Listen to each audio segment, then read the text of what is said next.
My daughter destroyed my company by taking control of my 15,000 loyal customers. I lost everything I had built over 30 years.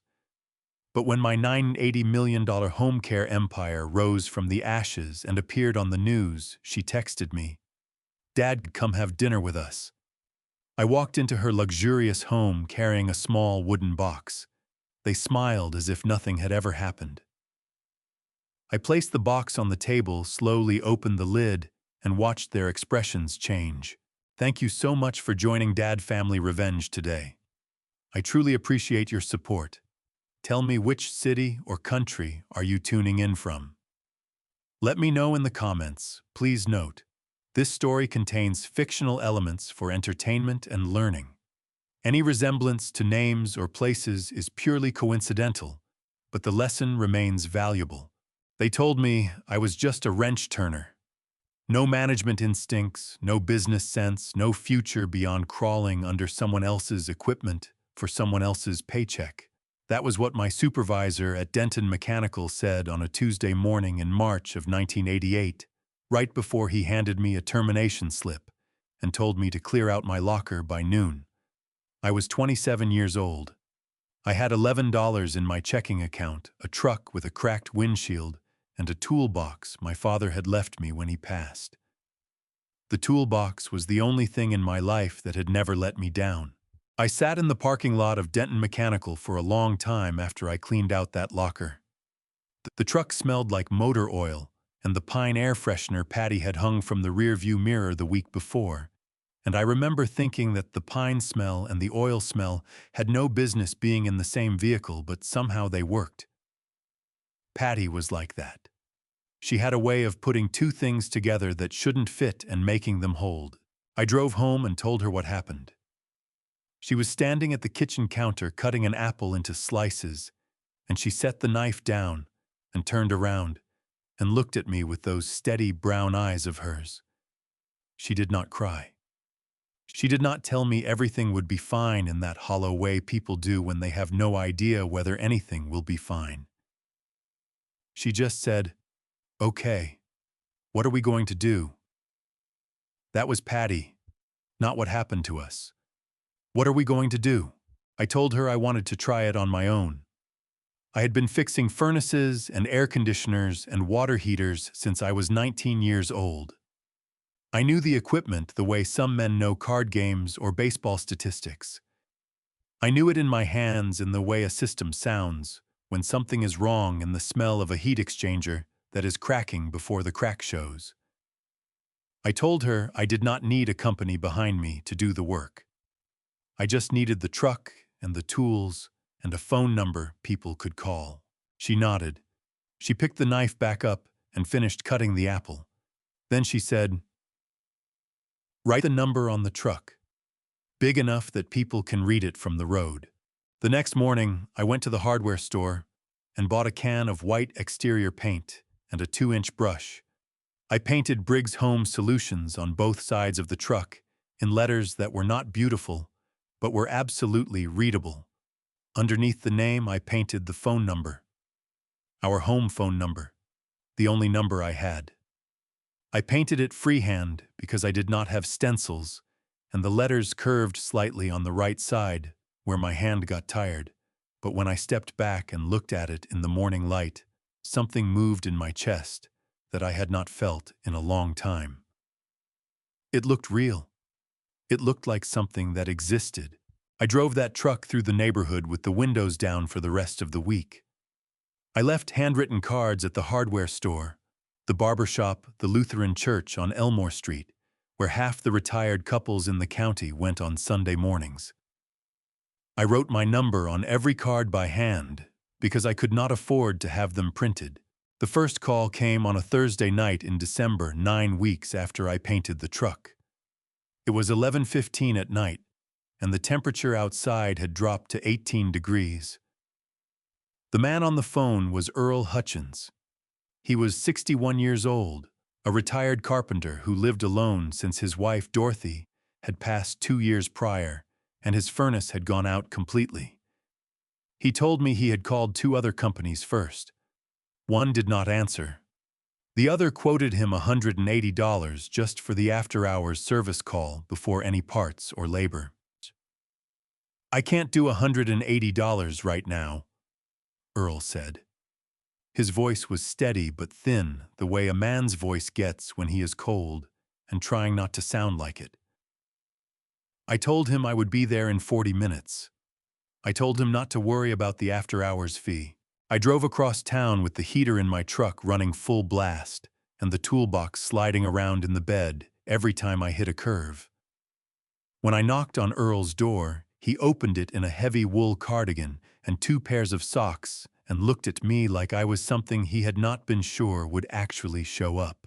The furnace was a 1974 Carrier unit with a cracked heat exchanger and a draft inducer motor that had seized up from years of irregular maintenance.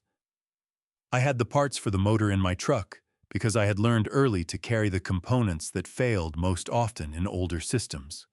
I worked for 2 hours on my knees on his utility room floor, while Earl stood in the doorway and told me about the house he had built with his own hands, 30 years before the oak floors. He had laid himself the way Dorothy used to say, the kitchen window framed the backyard like a painting. When I finished, I charged him $40 for the parts, and nothing for the labor. He tried to argue with me about it, and I told him the labor was a first customer discount, and that was that. Then I asked if he had any dry wood, and he showed me the stack on the back porch, and I built a fire in the living room fireplace so the house would hold heat in case the furnace had trouble overnight. Earl watched me stack the kindling and said, "You didn't have to do that. The furnace is fixed." I told him, "But the house needs to be warm." He brought out a piece of paper from the kitchen drawer, an old delivery order form, and he said he wanted to write down a contract for regular maintenance. He smoothed it flat on the coffee table and handed it to me with a pen. I filled out every line in my own handwriting. His name, his address, the equipment model number, the service schedule, the price. $40 a visit twice a year. I signed it at the bottom, and he signed it across from me, and we shook hands in front of the fire. When I got home, Patty was awake at the kitchen table with a cup of tea and the household ledger open in front of her. I set the signed form down next to her cup. She read it over carefully, both sides, and then she pressed it flat with both hands, the way she did with things she wanted to keep from curling. She walked to the bedroom and came back with her wooden jewelry box, the one her mother had given her, dark walnut with a brass latch. She folded the contract once and placed it inside on top of the velvet tray. "This is where it starts, Walter," she said. I looked at that box for a long moment. The brass latch caught the kitchen light and held it. 28 years later, my daughter knew exactly where that box was kept. The years did not pass gently. They passed the way hard work passes in the body, first, then in the bank account, then finally, if you were lucky in something you could point to and call yours. The first summer I ran Briggs Home Solutions on my own, I lost 14 pounds. Not from dieting. From climbing into attic spaces where the temperature hit 110 degrees before noon, from dragging condenser units across gravel driveways in July, from skipping lunch, because stopping meant losing a job to someone who did not stop. Patty started packing 2 sandwiches in the cooler instead of 1. She never mentioned it. The second sandwich was just there, wrapped in wax paper, sitting next to the water bottle every morning when I went to the truck. By the 3rd year, I had enough steady clients that I could not handle the calls alone anymore. I put a handwritten index card on the bulletin board at Renfrew's Hardware on Oak Street: experienced HVAC technician wanted. Honest work, fair pay, room to grow. I got 4 calls. 3 of the men who showed up could not tell a contactor from a capacitor. The 4th was Frank Doyle. Frank was 32 years old, broad across the shoulders, with hands that looked like they had been doing physical work since before he was legally allowed to. He showed up to the interview in a flannel shirt with the sleeves rolled up and steel-toed boots that had seen better decades. He sat across from me at the kitchen table because I still did not have an office, and I asked him to walk me through a furnace diagnostic sequence from memory. He did it without pausing. Every step in the right order with the right terminology. I hired him on the spot. We shook hands in the driveway next to the truck, and Frank looked at the painted lettering on the side panel and said, "Briggs Home Solutions. That your name on there?" I told him it was. He nodded slowly, like a man approving of a decision someone else had made, and said, "Good. A man ought to put his name on his work." I never forgot that. By year 5, we had a second truck. By year 8, we had a proper office above a dry cleaning shop on Clement Avenue with a front desk and a filing cabinet and a coffee maker that Frank complained about every single morning because it ran too slow. By year 12, we had 4 trucks, 11 technicians, and a contract with a retirement community outside of Columbus that kept 3 of those trucks busy from October through March every year. Patty ran the books for the first 7 years, sitting at the kitchen table after dinner, with a ledger and a calculator and reading glasses she refused to admit she needed. When we finally hired an accountant, she handed over the ledger with detailed notes on every page, every column cross-referenced, every discrepancy explained in the margin in her neat, careful handwriting. The accountant looked through it and told me it was the cleanest set of books he had ever inherited. I told him I was not surprised. The work was not glamorous. I want to be honest about that. There were mornings I drove to a job with my back so stiff I had to grip the steering wheel with both hands just to ease myself in and out of the seat. There were February nights when I crawled under a mobile home at 2 in the morning to reach a frozen pipe with fingers so cold I could not feel the wrench. There were customers who did not pay, and vendors who overcharged, and one particularly bad spring when 2 of my trucks needed engine work in the same week, and I had to pull money from savings to cover payroll. But the company grew. Not because we were the cheapest, not because we ran television commercials or took out full-page ads in the local paper.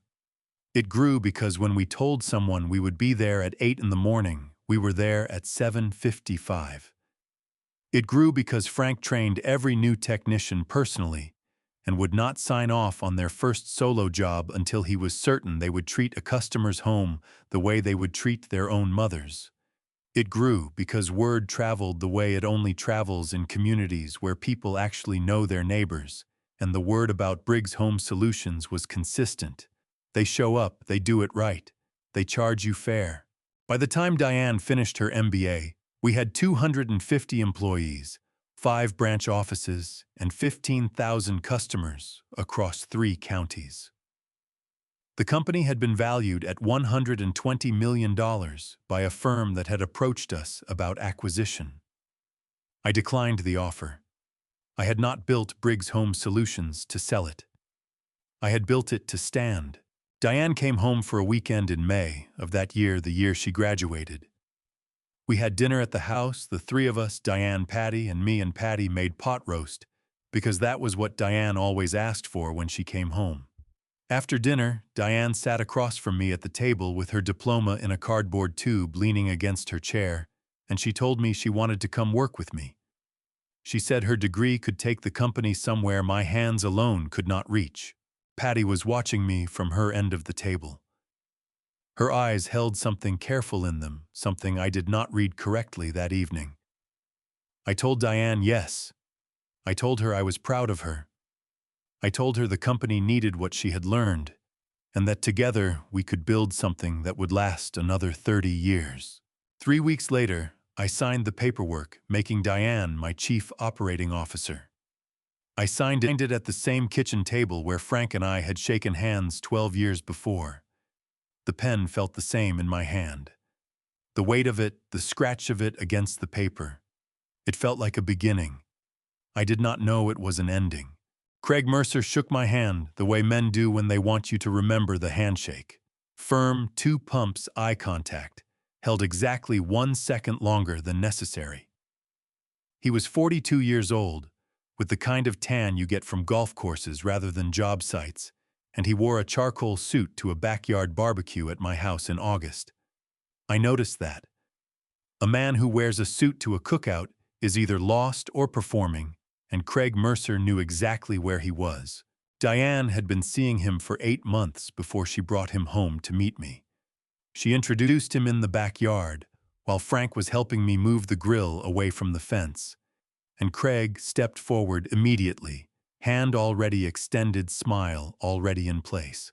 Frank looked at me over Craig's shoulder with the flat, assessing expression he used when he was diagnosing a system he did not trust yet. Craig owned a construction company, or so he said. A mid-sized firm handling commercial renovation contracts across 3 counties.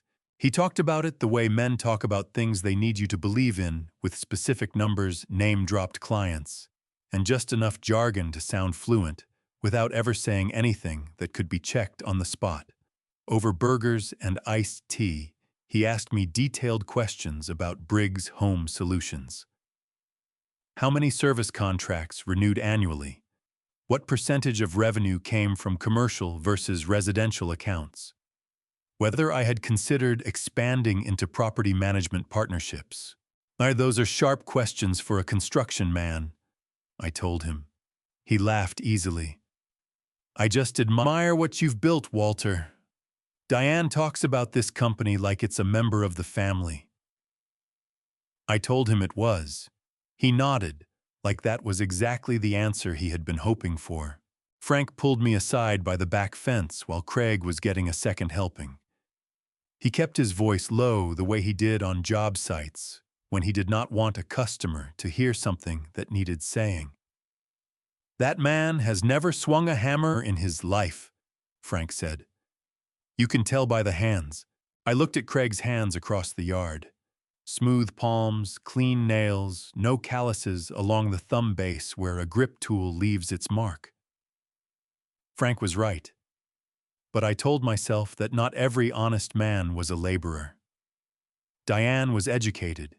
She had soft hands, too. That did not make either of them dishonest. I was wrong about that.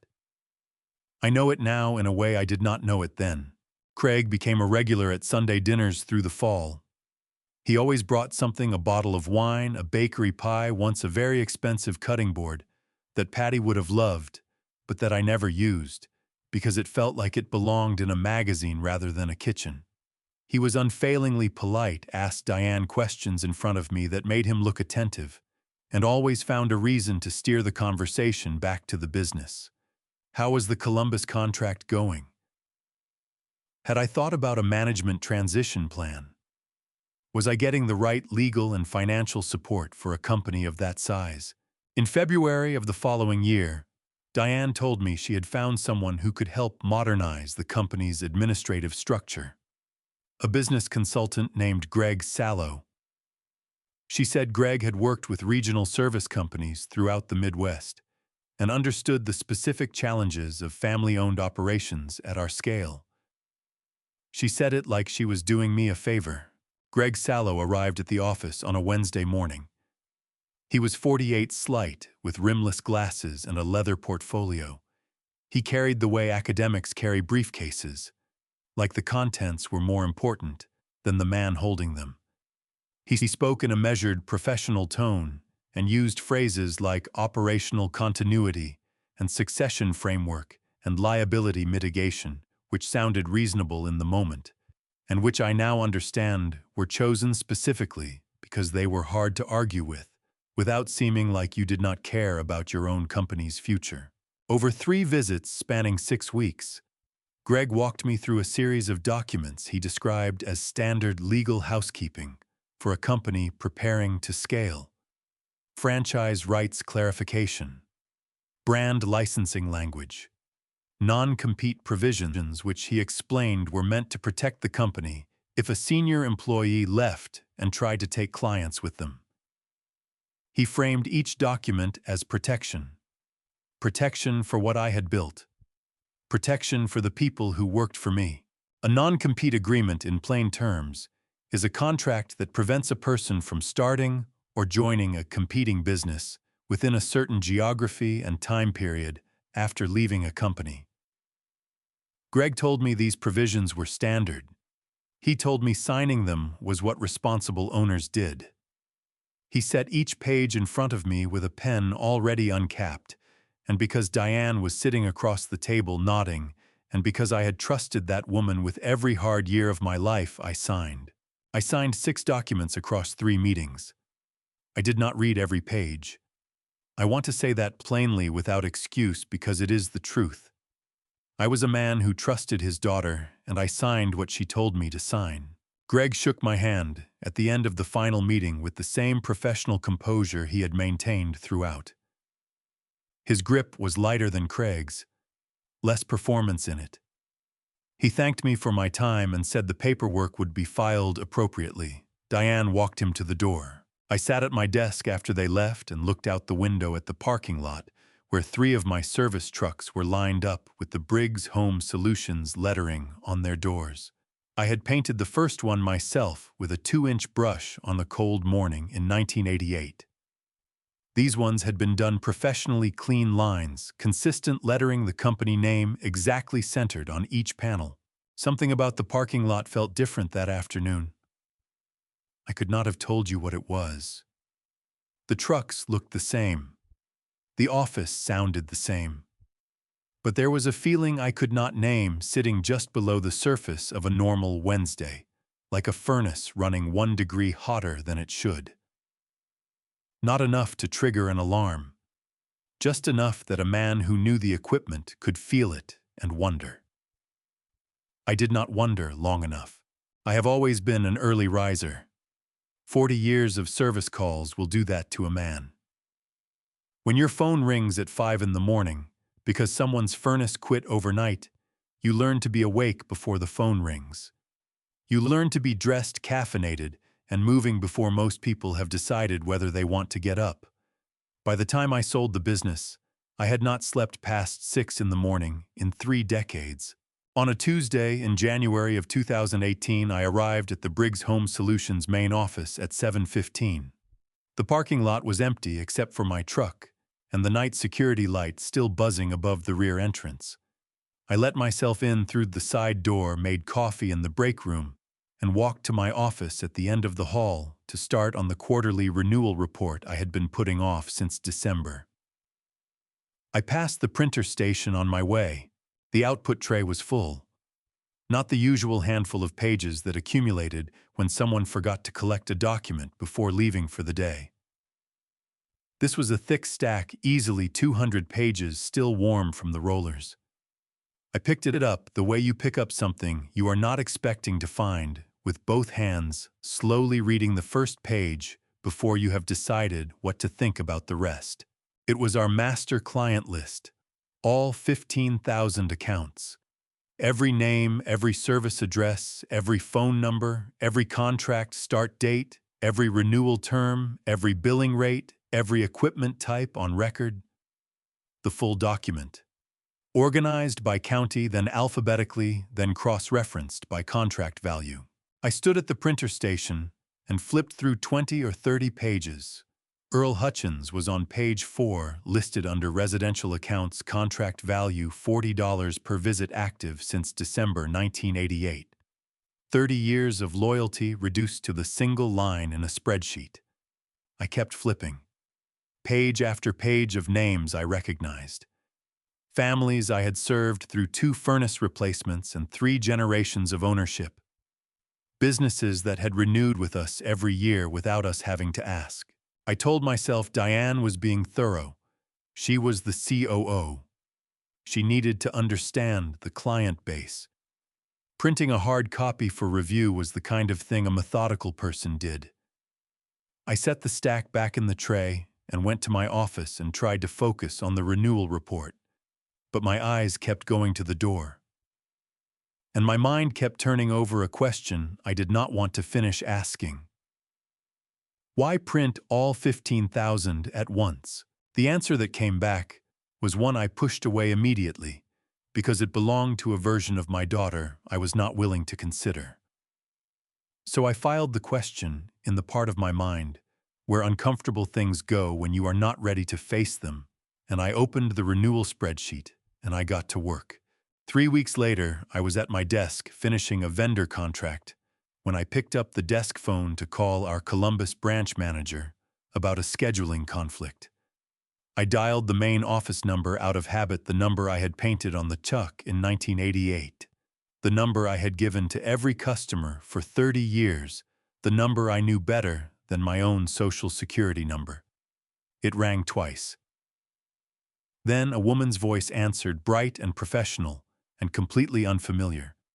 "Thank you for calling Mercer Home Services. How can I direct your call?" I held the phone against my ear and did not speak for a full 4 seconds.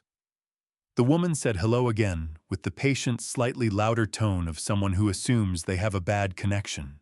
I set the receiver down carefully, the way you set down something fragile, and I sat in my chair and looked at the phone like it had just told me something in a language I was not sure I had heard correctly. Then I picked it up again and dialed the same number. Same voice. Same greeting. Mercer Home Services. Our number. Forwarded to their line.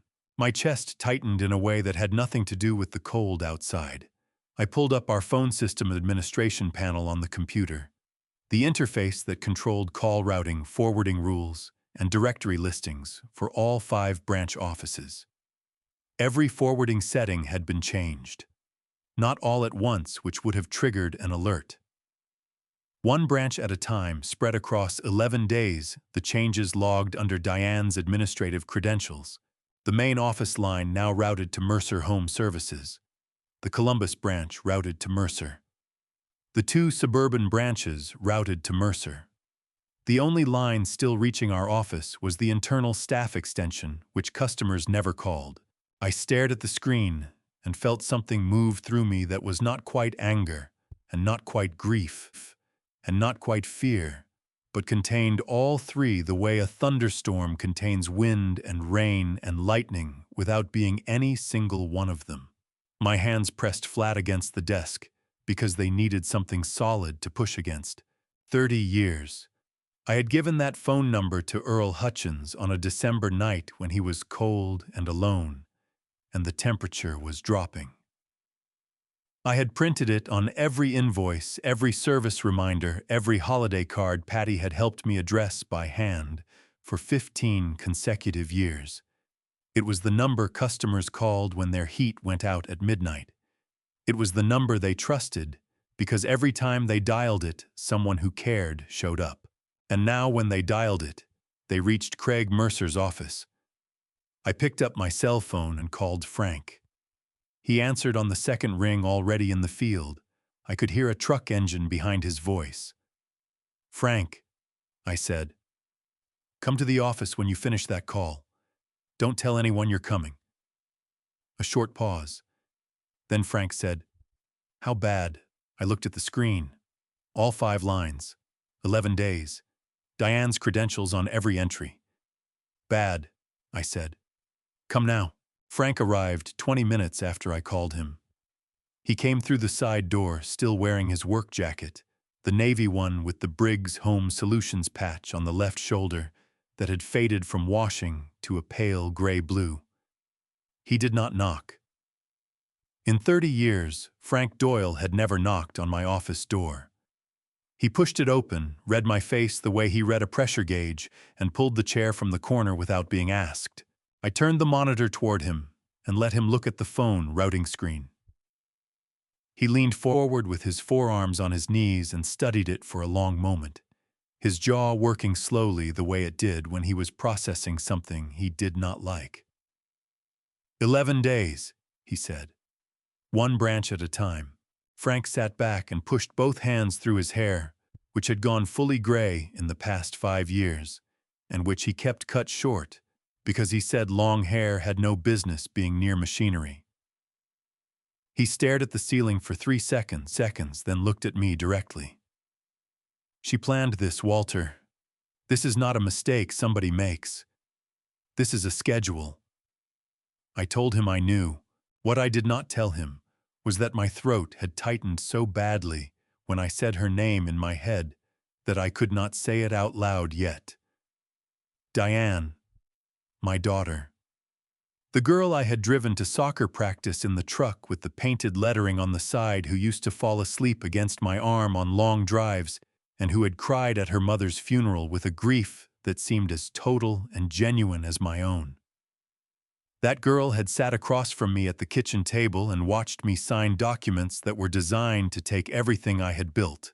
I was not ready to say her name out loud, so I said, "We need to know how far back this goes." Frank nodded. He pulled out his phone and called our Columbus branch manager, a reliable man named Henderson, who had been with the company for 9 years. Henderson answered, and Frank asked him casually how things were going at the branch. Henderson said fine, except that 2 of the senior technicians had put in their notice last week. Family reasons, better opportunities. The usual language people use when they do not want to explain the real reason. Frank asked who had approached them about the new positions. Henderson paused. Then he said a woman from a company called Mercer Home Services had reached out to both of them directly about 3 weeks before they gave notice. She had their personal cell numbers. Henderson did not know how she got them. Frank thanked him and ended the call. He set the phone on my desk face down and said, "She gave Mercer the employee contact list too." Over the next 4 days, the picture assembled itself in pieces, each one worse than the last. The lead technician from our Western branch had already started at Mercer. The facilities coordinator, who had managed our commercial accounts for 6 years, had been offered a title upgrade and a 15% salary increase, and had accepted before he told anyone he was considering leaving. The dispatcher, who knew our scheduling system better than anyone, who had memorized the preferred arrival windows for over 300 of our elderly clients, had quietly transitioned to Mercer's office the previous Friday. Each departure had its own explanation. Each explanation was plausible on its own. Together they formed something that was not coincidence. I confronted Diane on a Thursday afternoon in her office. She was at her desk when I walked in, and she looked up without surprise, which told me she had been expecting this conversation and had prepared for it. She folded her hands on the desk, the way she used to fold them in school when she knew the answer and was waiting to be called on. I told her what I had found: the phone routing, the client list in the printer tray, the employees leaving one by one for the same company. I laid it out plainly, without raising my voice, because I had spent 30 years dealing with difficult situations in customers' homes, and I had learned that a raised voice never fixed anything. She said, "People move on, Dad. That's business." Her voice was level, practiced. She looked at me across the desk with an expression I had never seen on her face before. Not defiance exactly, and not guilt, but something that combined elements of both into something colder than either. It was the look of someone who has made a decision and is no longer interested in the conversation that surrounds it. "Those are our people," I said. "They built this company alongside us." "They made a business decision," she said. "People do that." I left her office without another word, because the alternative was saying things that could not be unsaid. I walked down the hallway to the break room and stood at the window that looked out over the parking lot and breathed carefully, the way I breathed when I was working in a confined space and needed to keep my hands steady. It was Frank who told me about Tommy. He called that evening while I was sitting in the kitchen with a cup of coffee I had not touched. Tommy Briggs was my brother's son, 34 years old, newly certified in electrical systems, good with his hands in the way that ran in our family. I had promised my brother 3 years earlier that when Tommy finished his certification, there would be a place for him at Briggs Home Solutions. Tommy knew that. He had been counting on it. Frank told me Diane had met with Tommy privately 2 weeks before any of this surfaced. She had told Tommy that I wanted him to build his career independently, without relying on family connections. She had told him I thought it would be better for his development to start somewhere without the pressure of the family name. And she had offered him a position at Mercer Home Services with a starting salary 12% above what I had planned to offer. Tommy had accepted. He had not called me to confirm what Diane told him because he trusted his cousin, and because the offer was good, and because sometimes people hear what they need to hear and do not ask the second question. I set the coffee cup down on the counter too hard. It did not break, but coffee sloshed over the rim and spread across the tile in a dark, slow pool. Frank's voice came through the phone, steady and quiet. "Walter, what do you want to do?" I looked at the coffee spreading across the tile and thought about the 30 years it had taken to build what was being taken apart, piece by piece, while I sat in my own kitchen. "I don't know yet," I said. "But I will." The Sunday I drove to Earl Hutchins's house, I told myself I was just checking in. That was what I said to myself on the way over windows down the late spring air, carrying the smell of cut grass and someone's charcoal grill 2 streets over. I told myself it was a routine visit. I told myself I was not afraid of what I might find. I had been telling myself a lot of things that month that were not entirely true. Earl lived on Sycamore Drive in a pale yellow ranch house he had built himself in 1968. The oak floors still holding. After 50 years, the front porch sagging slightly on the left side, where the ground had shifted, but never enough that Earl would let anyone touch it.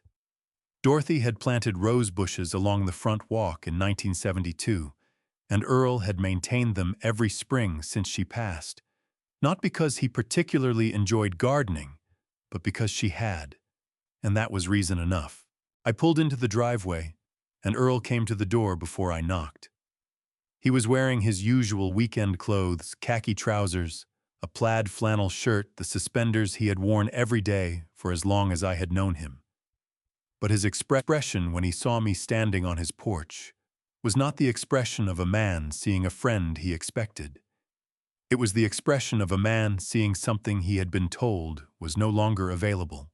He pushed the screen door open and said my name once quietly, and then he said, "Walter, she told me you retired." The rose bushes were blooming behind me. I could smell them. I remember that specific detail because the smell of them hit me at the exact same moment his words did, and the two things fused together in my memory, so that for years afterward, the smell of roses in spring carried the weight of that sentence. "She told you I retired," I repeated. Earl nodded slowly. He was watching my face the way old people watch faces when they are trying to determine whether they have caused pain by speaking. "She came by the house, Walter, about 6 weeks ago. Diane herself. She sat right there on that porch step and told me you were stepping back, that you were tired, that you didn't want to be bothered by work things anymore." He paused.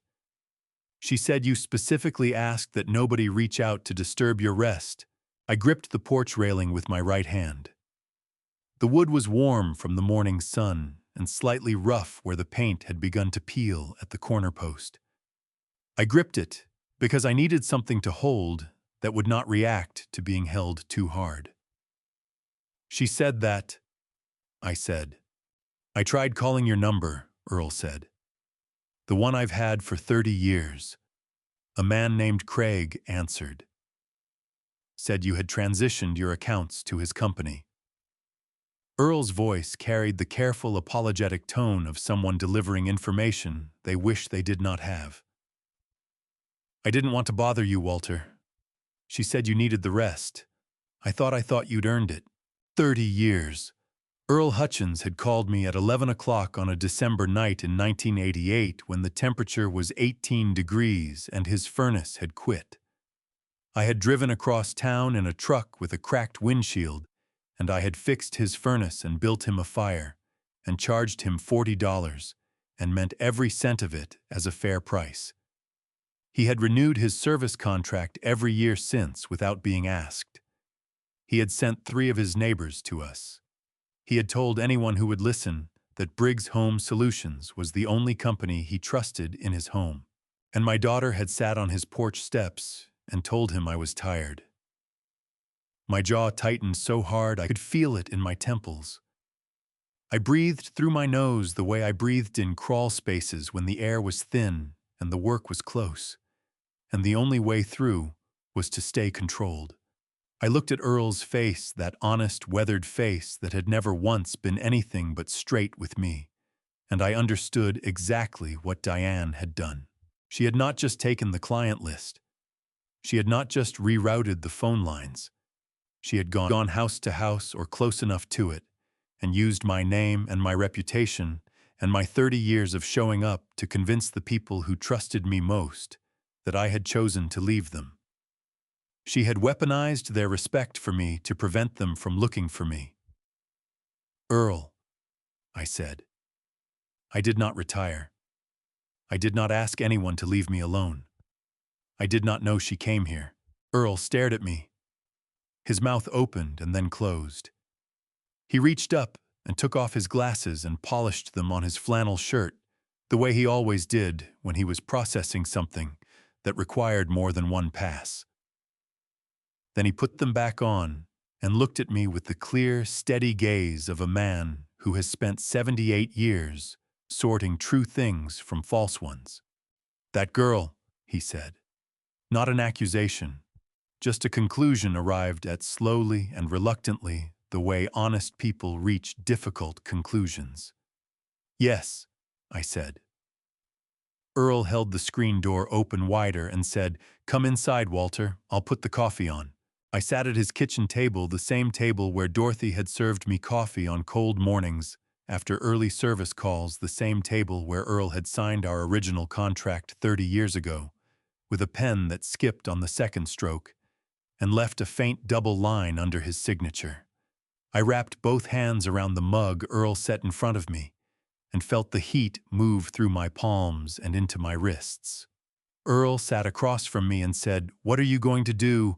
I looked at the coffee in the mug. Dark, no sugar, the way I had always taken it. Earl had remembered without asking. "I'm going to go back to the office," I said, "and I'm going to face my daughter." Earl nodded. He wrapped his own hands around his mug and looked out the kitchen window at the backyard, at the oak tree he had planted the year his first grandchild was born. "You come back when this is over," he said. "Whatever happens, you come back." I told him I would. I drove back to the office with both hands on the wheel and the windows up this time. The spring air locked out because some drives require quiet, and this was one of them. Diane was at her desk when I walked in. She looked up and saw my face, and for the first time in all of this, something shifted behind her eyes. Not guilt, not regret. Something closer to calculation, the rapid, almost invisible adjustment of a person deciding how to handle a situation that has arrived ahead of schedule. She reached into the drawer beside her and placed a document on the desk between us.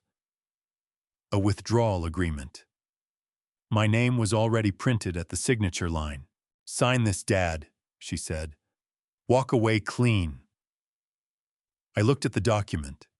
Then I looked at my daughter. Then she said the thing that I have never been able to forget. She said it the way people say things they have been rehearsing, not loudly, not with the jagged edges of genuine anger. She said it in the measured, deliberate tone of someone who has decided the words in advance and is now simply delivering them the way a contractor reads line items from an estimate. I did not respond immediately. I looked down at my hands, which were resting on the edge of her desk. I looked at them the way you look at something familiar that someone else has just described for you, and you are seeing it through their description for the first time. The knuckles were enlarged from decades of cold and repetitive work. The skin along my right thumb carried a scar from a sheet metal edge in 1994 that had required 4 stitches and a tetanus shot. My nails were clean, I had always kept them clean because you do not go into a customer's home with dirty hands. That was a rule I had held since the first day. But the skin itself held a darkness in the creases that no amount of washing fully removed. 40 years of work lived in those hands. Those hands had fixed Earl Hutchins's furnace at 11 o'clock on an 18-degree night. Those hands had painted Briggs Home Solutions on the side of a truck with a 2-inch brush. Those hands had held Patty's in the hospital during the last 3 weeks of her life, and she had gripped them back with a strength that surprised both of us, and she had said, "These are good hands, Walter. Don't ever let anyone tell you different." I raised my eyes from my hands to my daughter's face. Diane held my gaze without flinching. Whatever she had expected from me, an argument, an outburst, tears, a signature on the withdrawal agreement, she had prepared for it. Her hands were folded on the desk. Her posture was straight. She looked like a woman who had decided this meeting was a formality and was waiting for the formality to conclude. "Your mother kept the first contract I ever wrote in her jewelry box," I said. "Did you know that—" Something moved across Diane's face. Fast, almost imperceptible, like a shadow crossing pavement. Then it was gone. "Sign the agreement, Dad." "She kept it for 28 years, I said. "A piece of paper with grease on it from my fingers. She said it was where everything started." "The agreement is fair," Diane said. "You'll be taken care of. You don't have to fight this." I picked up the withdrawal agreement from the desk and read it fully for the first time. It was 4 pages. The language was precise and dense, the kind of drafting that takes time and intention. This had not been written in the past few days. This document had been prepared well in advance of this conversation, which meant the conversation had been planned well in advance of today, which meant every Sunday dinner and every professional question Craig had asked, and every document Greg Sallow had set in front of me with an uncapped pen had been part of a sequence that ended here in this office with this piece of paper in my hands. I set it back on her desk without signing it. "I need to make a phone call," I said. I walked out of her office and down the hallway to my own and closed the door and called Owen Stafford. Owen had handled Briggs Home Solutions legal matters for 11 years. He was 61 years old, methodical, and constitutionally incapable of softening bad news, which was exactly what I needed from him.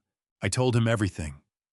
The phone routing, the client list, the employees, Earl, Greg Sallow's documents, the withdrawal agreement on Diane's desk.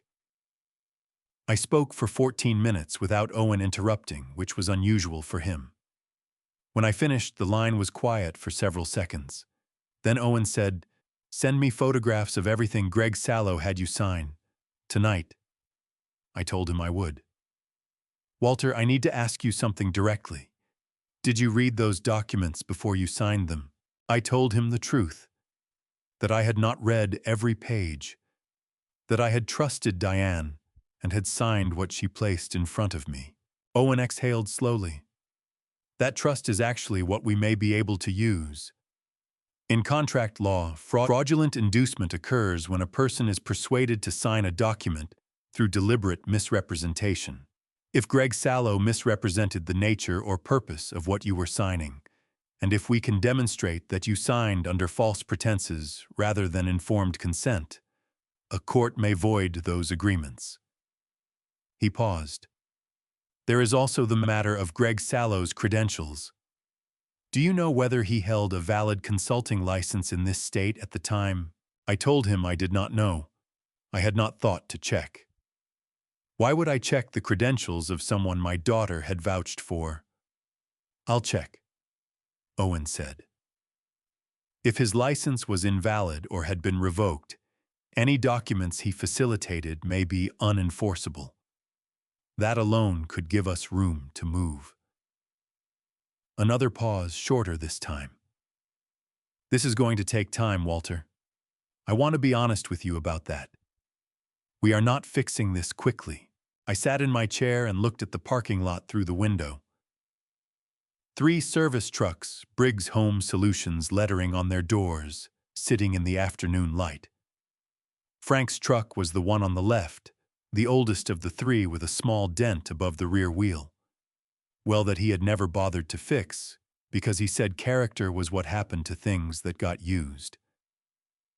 How much time? I asked. Months, Owen said. Possibly longer. I thanked him and ended the call. I sat in the chair for a while longer, looking at Frank's truck with its dented wheel well, and I thought about what Patty had said in the hospital. These are good hands, Walter. Don't ever let anyone tell you different. Frank knocked twice and came in without waiting. He looked at my face and understood immediately that the conversation with Diane was over, and that it had not gone well, and that something had shifted permanently. He sat down in the corner chair and leaned forward with his elbows on his knees. She said something ugly, he said. It was not a question. She did, I said. Frank's jaw tightened. He looked at the floor for a moment, then back at me. What do we do now? I looked at my hands one more time. The scar along my right thumb. The creases that would never fully wash clean. 40 years of honest work written into the skin.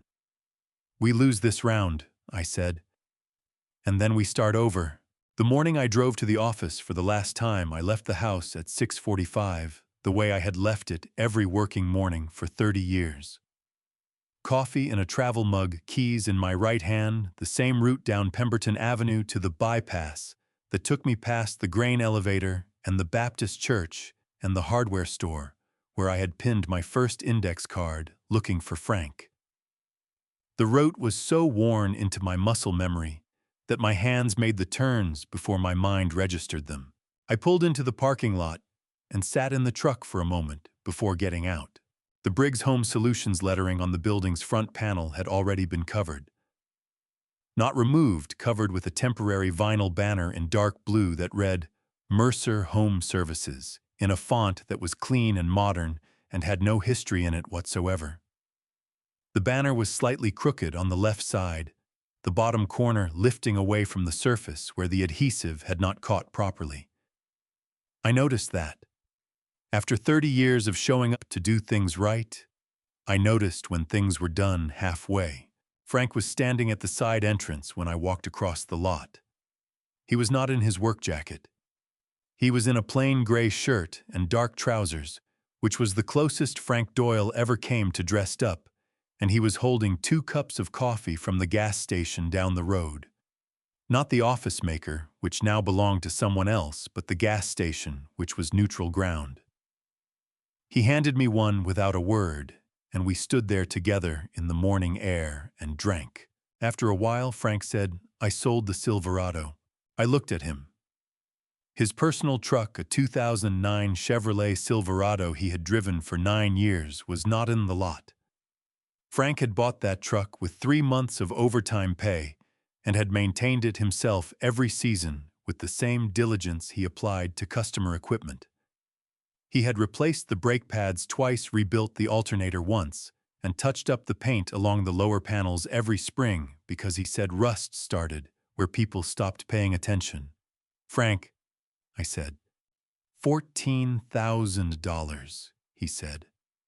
Enough to cover last month's wages for the 6 field guys who didn't get their final checks processed before the transition.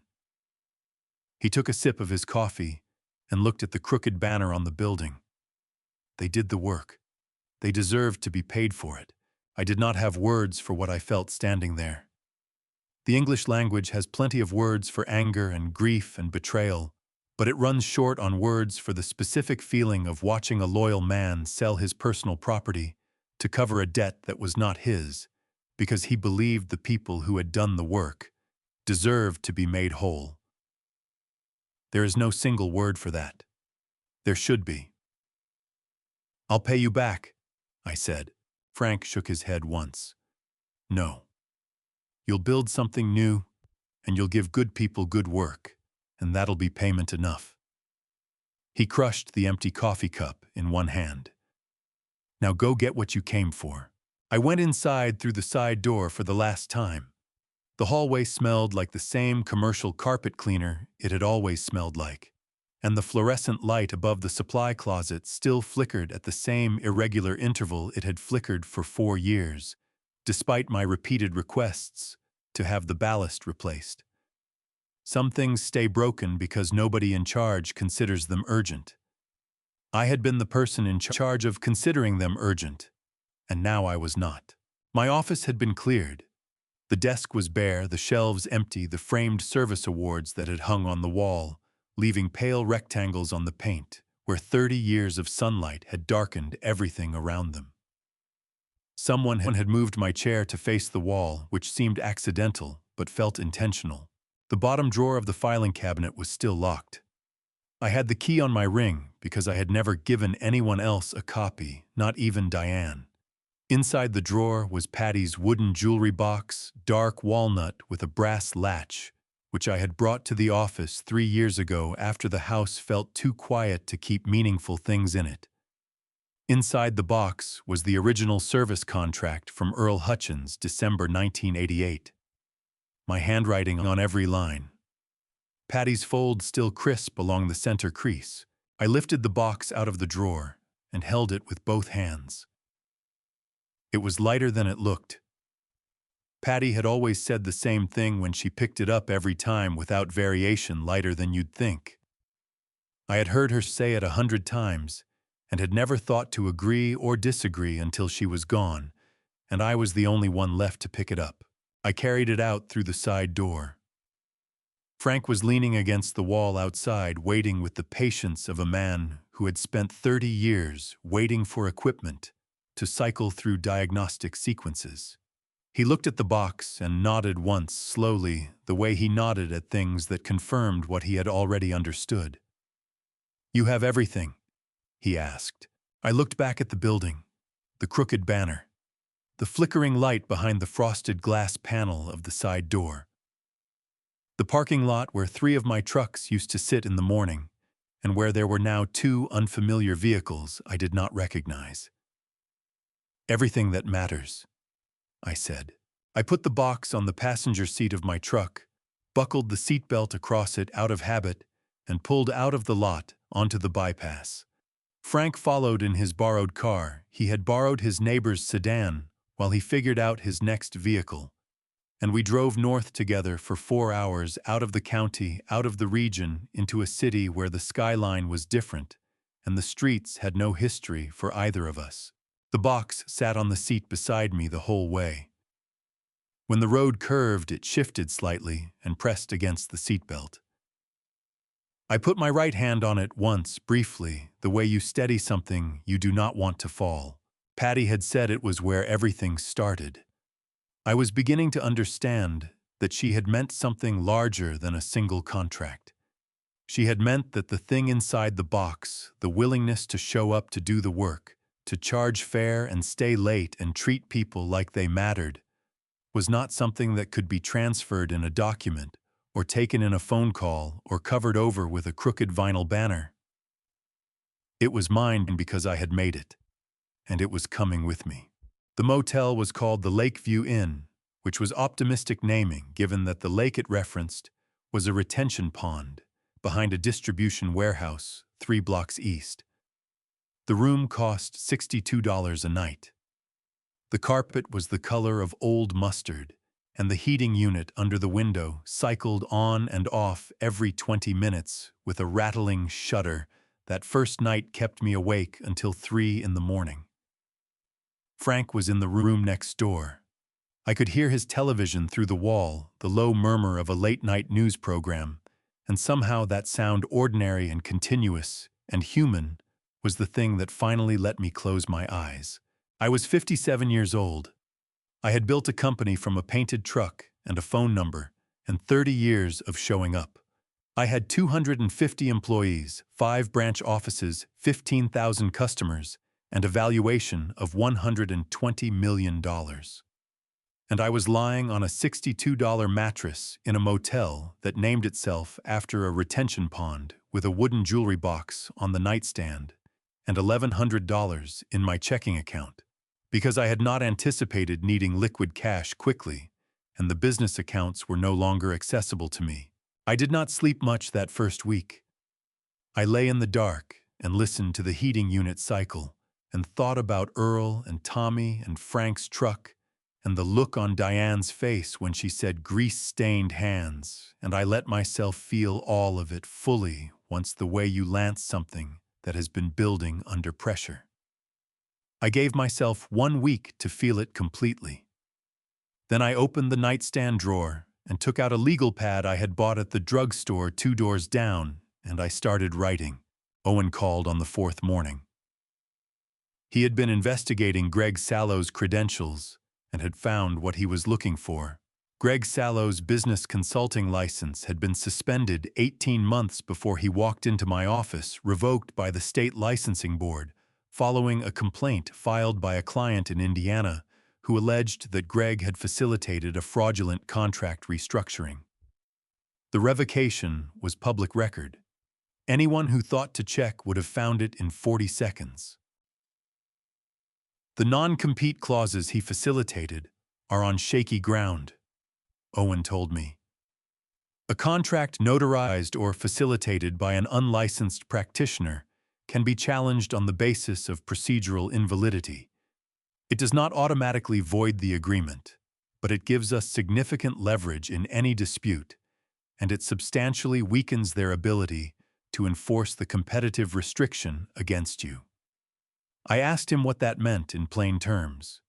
It means, Owen said, that if you are careful about how you structure your next venture, and if you operate in a space that is clearly distinct from pure HVAC contracting, they will have a very difficult time stopping you.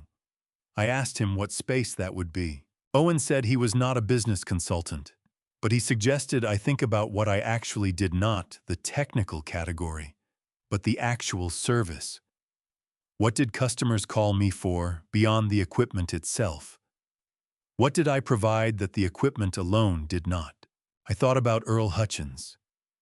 I thought about the fire I had built in his living room after the furnace was fixed. I thought about the dozens of elderly customers I had checked on during cold snaps. Not because it was billable, but because they were alone, and the temperature was dropping, and someone needed to make sure they were warm.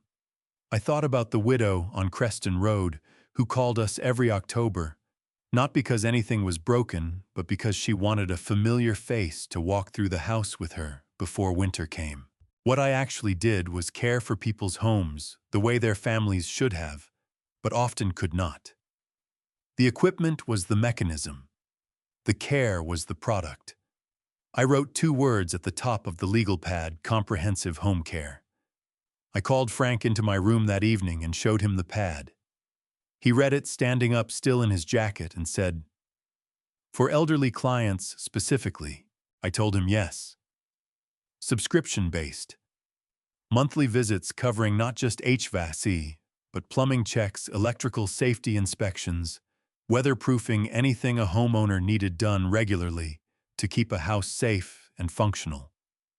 Targeted specifically at seniors living independently, who needed reliable, trustworthy people in their homes on a consistent schedule. Frank sat on the edge of the bed and looked at the legal pad for a long moment. "That's not HVAC contracting," he said. "No," I said. "It is not. So the non-compete does not touch it." Owen thinks not. Not if we structure it carefully. Frank nodded slowly, the way he nodded at solutions that were correct. "What do we call it?" I thought about Patty. I thought about the word she used for the living room fireplace on cold evenings. Not the fireplace, not the fire, but the hearth. She said hearth the way people say home. Warm and specific and irreplaceable. Hearthstone Home Care, I said. Frank repeated it quietly, testing it. Then he said, "That's right. That name is right. We registered this company the following Monday through Owen's office. The filing was clean and straightforward, a limited liability company, Hearthstone Home Care, with Walter Briggs and Frank Doyle listed as founding members. No connection on paper to Briggs Home Solutions.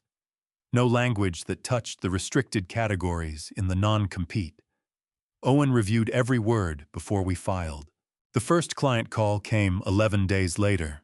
A woman named Margaret, 81 years old, referred by her neighbor, who had seen Frank's handwritten card on the bulletin board at the senior center on Aldrich Street. Her furnace was making a sound she described as a grinding hiccup, which was precise enough that I already knew it was a failing inducer motor before I knocked on her door. I fixed it in 40 minutes.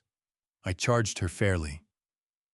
I walked through her kitchen afterward and tightened a loose fitting under the sink that had nothing to do with the furnace, but that would have caused a slow leak within 2 months. I did not charge her for that. She offered me coffee and I accepted, and we sat at her kitchen table and she told me about her son in Phoenix, who called every Sunday, but could not come often, and the neighbor who collected her mail when the weather was bad, and the way the house felt different in winter since her husband had passed. She reminded me of Earl. She reminded me of every person I had ever served who needed more than a repaired machine. She needed to know that someone reliable knew where she lived and would come back. I told her we had a monthly care plan. I told her what it covered and what it cost, and that if she signed up, she would have my personal number and Frank's, and one of us would answer when she called. She signed the service agreement at her kitchen table with a pen she pulled from a coffee mug that said "World's Best, Grandma." I wrote every line by hand because I had not yet printed formal contracts. Driving back to the motel that evening, Frank said "1." I said "1." He looked out the passenger window at the city moving past. "How many do we need?" I thought about 15,000. I thought about starting over. I thought about Earl's rose bushes and Patty's jewelry box and a 2-inch brush on a cold morning in 1988. "Enough," I said. "We need enough. Nora Whitfield found us before we found her. That is the most accurate way to describe it. We had 14 clients at the time. All of them seniors, all of them within a 12-mile radius of the city. All of them referred by someone who had been referred by someone else, which was the only marketing strategy Frank and I could afford. We had rented a small office on the second floor of a building on Carver Street, 1 room, 2 desks, a filing cabinet Frank had salvaged from a thrift store on Olmsted Avenue, and a window that looked out over a parking garage. It was not impressive. It was functional, which at that stage was the only requirement. Nora had heard about Hearthstone from her mother's neighbor, a retired schoolteacher named Phyllis, who had been one of our earliest clients, and who apparently told everyone she knew about the 2 men who showed up on time, fixed what needed fixing, and did not charge for the things they noticed along the way. Nora had looked us up, found almost nothing, because we had almost no web presence, and then called the number on our handwritten card anyway. She asked to meet. I told her we were available Tuesday morning. She arrived at 9 o'clock exactly, which I noted, because people who arrive exactly on time are either courteous or precise, and Nora Whitfield turned out to be both. She was 54 years old, compact, and self-possessed, with close-cropped silver hair and the unhurried bearing of someone who had spent decades in rooms where the stakes were high and had learned that composure was a form of preparation. She set a leather folder on the desk between us, opened it, and placed a single sheet of paper in front of me. It was a rough organizational chart she had drawn by hand, showing Hearthstone's current structure, 2 principals, 1 service area, 14 clients, alongside a projected structure that expanded the model across 8 regional hubs with franchise licensing at each node. I had not told her our client count. I had not told her our service area. She had worked it out from what Phyllis had described and from what she could infer about a 2-man operation running on referrals in a mid-sized city. "How did you get these numbers?" I asked. "Jakum. Phyllis told me she was your 14th client," Nora said. She mentioned you cover roughly a 12-mile radius. I estimated your capacity from there. She tapped the organizational chart once. You have a model that works. You do not have a system that scales. Those are two different problems, and only one of them is keeping you small. Frank, who was sitting against the wall behind me, made a sound that was not quite a laugh, but occupied the same general territory. Nora glanced at him briefly, and then back at me waiting. I asked her who she was, and why she was sitting in our office on a Tuesday morning with a hand-drawn organizational chart. She had been COO of a regional healthcare services company for 11 years. She said growing it from 4 locations to 32 before the board brought in an outside CEO who prioritized quarterly earnings over service quality. She had disagreed with the direction publicly, and then resigned privately, because she believed that when you could no longer stand behind what a company was doing, you had an obligation to leave rather than stay and enable it. She had spent the past year consulting independently and looking for something worth building. "Well, why us?" I said. "We have 14 clients and a salvaged filing cabinet." Nora looked at me steadily. "Because you have something that cannot be manufactured or marketed into existence. You have a reputation built entirely on how you treat people one household at a time. That is the rarest foundation there is. My job would be to build a structure around it that does not destroy it in the process." I looked at Frank.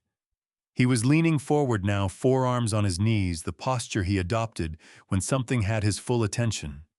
He gave me the smallest nod, not agreement exactly, but acknowledgement, that this woman had said something worth taking seriously. I asked Nora what she was proposing. She turned to the next page in her folder. The subscription model, she said, was the right architecture. Monthly flat-rate home care plans for seniors created predictable revenue and predictable relationships, which were the two things that allowed a service company to plan, hire, and grow without constantly chasing new clients. The franchise model would allow us to expand geographically without overextending our own operational capacity. Each franchise would be licensed to use the Hearthstone name and system trained by Frank's team in the service standards and held to the same response time and pricing transparency commitments we applied to our own clients. The senior home care market in the United States is currently underserved and growing rapidly, she said. The population over 65 will increase by 40% in the next 15 years. Most of the companies competing in this space are cutting corners on quality to compete on price. You are already doing the opposite.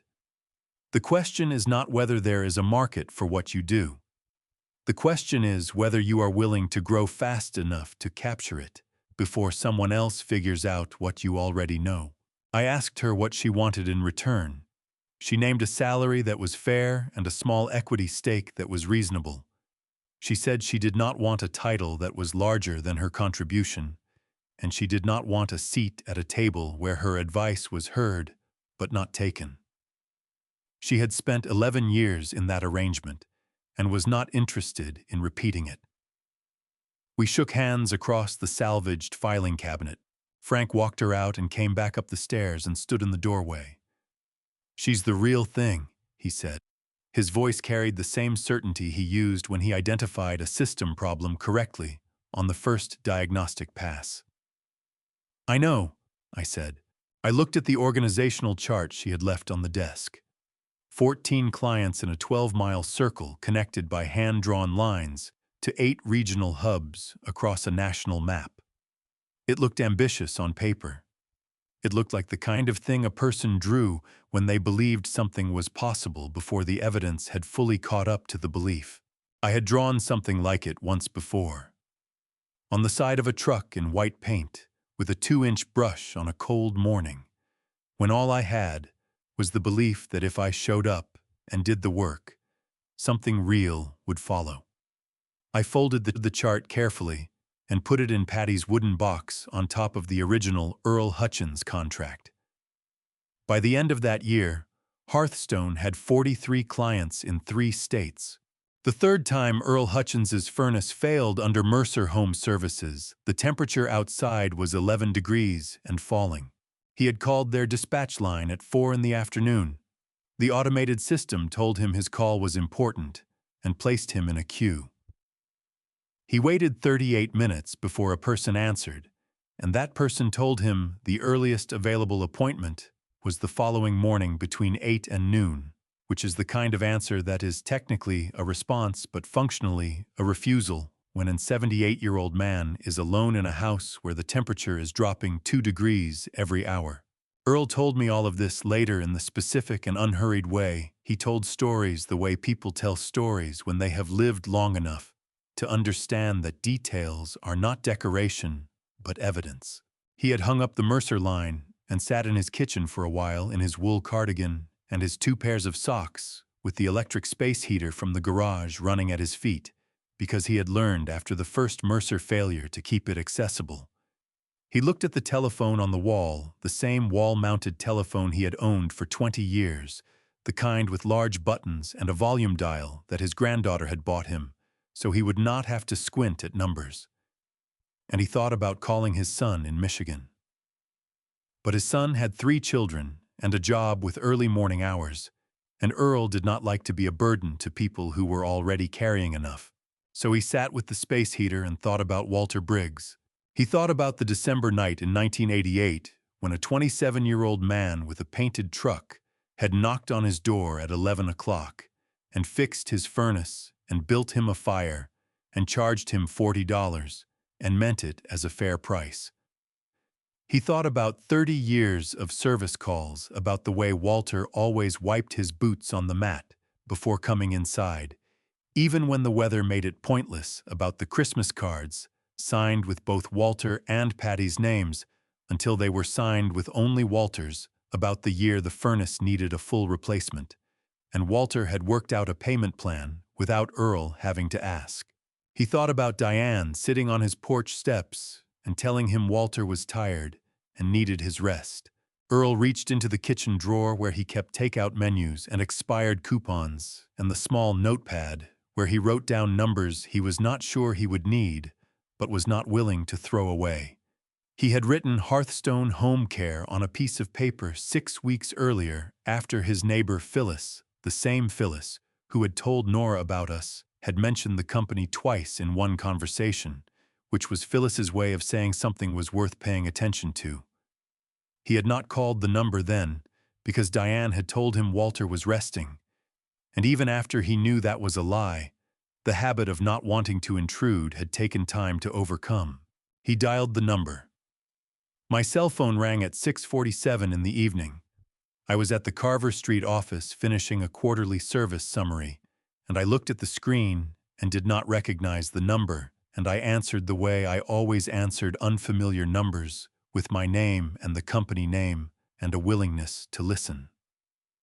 The voice on the other end was older and slightly careful, the way voices get when their owners are not certain they have reached the right place. "Is this Walter Briggs?" Earl said. "Walter Briggs, who used to run Briggs Home Solutions." My throat tightened so suddenly and completely that I had to wait 1 full second before I could answer. 30 years of that voice. The way it thinned when he was cold and trying not to show it. The way it steadied when he was telling you something true. "Earl," I said. "It's me." He exhaled. The sound of it came through the phone like something released after being held too long. "Walter," he said. "I was not sure this number was right. I was not sure you would answer. I told him I would always answer. I told him the number was right. He told me about the furnace. He told me about the 38-minute hold and the morning appointment and the space heater from the garage. He told me he was fine. He said fine the way people say it when they mean managing, but that he wanted me to know because he thought I should know. I was already on my feet. I was pulling my jacket from the back of the chair with the phone pressed between my shoulder and my ear, and I told Earl I would be there in under 2 hours, that he should keep the space heater running and stay in the kitchen where it was warmest, and that if the temperature in the house dropped below 55 degrees before I arrived, he should call me back immediately. Walter, Earl said. You don't have to do that. You have your own company now. I don't want to impose. Earl, I said. You called me in 1988 at 11 o'clock at night when the temperature was 18 degrees. You were my first client. You are not an imposition. You are the reason I know what this work is supposed to be. He did not respond right away. When he did, his voice was different, quieter, and not in the way voices get when people are suppressing something, but in the way they get when something has settled that had been unsettled for a long time. All right, he said. I'll put the coffee on. I drove 2 hours and 4 minutes. The roads were clear, but the temperature had dropped to 8 degrees by the time I pulled into Earl's driveway, and the porch light was on, and the front window was lit from inside with the warm, particular glow of a house where someone is waiting for a knock they are sure will come. Earl opened the door before I reached the steps. He was in his cardigan and suspenders, and he looked at me the way he had looked at me in the spring when I showed up on his porch and told him I had not retired, with the clear, steady eyes of a man sorting true from false, except that this time what he was sorting was relief from the thing that had made relief necessary. I fixed the furnace in 50 minutes. A failed draft inducer motor, the same component that had failed in 1988 in a different unit, but the same failure mode which told me the installation had not been done correctly the first time, and that someone had patched rather than solved. I had the part in my truck because I still stocked the components that failed most often in aging systems, the same habit I had kept since the beginning. Earl sat at the kitchen table while I worked and told me what he had been telling his neighbors about Mercer. The overcharges, the missed appointments, the repairs that fixed the symptom without addressing the cause. He had told the men in his Thursday morning coffee group at the Lutheran Church on Elmore Street. He had told the women in Dorothy's old garden club, which still met monthly at rotating members' houses. He had told his neighbor with the bad knee and his neighbor's sister, who lived 2 streets over and managed the social committee for the county senior center.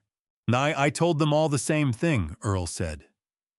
I told them Walter Briggs has a new company and he answers when you call.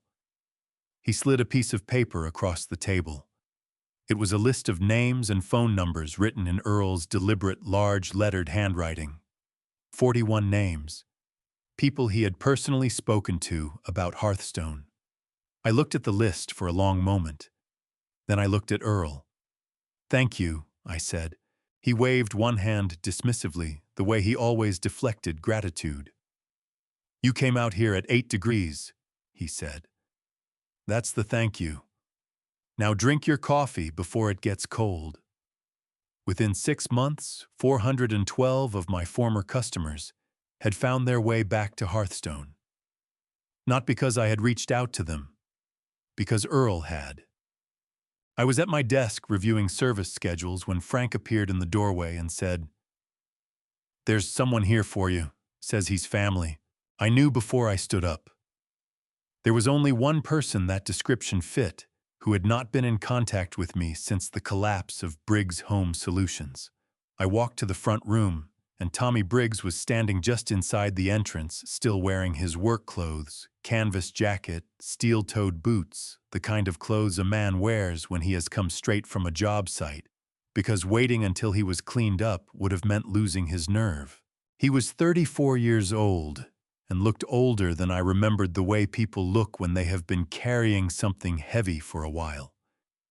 He had his father's jaw and his father's eyes, and a way of standing with his weight slightly forward that I had always associated with our side of the family, ready to move, ready to work, reluctant to be still. He looked at me across the room, and his jaw worked once before he spoke. I didn't know, he said. I need you to know that first. I did not know what she was doing. I told him to come in and sit down. We sat across from each other at the small table in the front room, that we used for client consultations. Frank brought 2 cups of coffee without being asked, and then disappeared back into the hallway with the discretion of a man who understood which conversations required witnesses and which required privacy. This one required privacy. Tommy wrapped both hands around his mug and stared into it for a moment. Then he looked up and told me everything in the straightforward, slightly halting way of someone who has rehearsed the words enough to get through them, but not so much that they had lost their weight. Diane had contacted him 14 months before everything collapsed. She had met him at a diner on Westbrook Road, bought him coffee and told him that I had been thinking about his future, and had concluded that it would be better for his development if he built his career without relying on the family connection.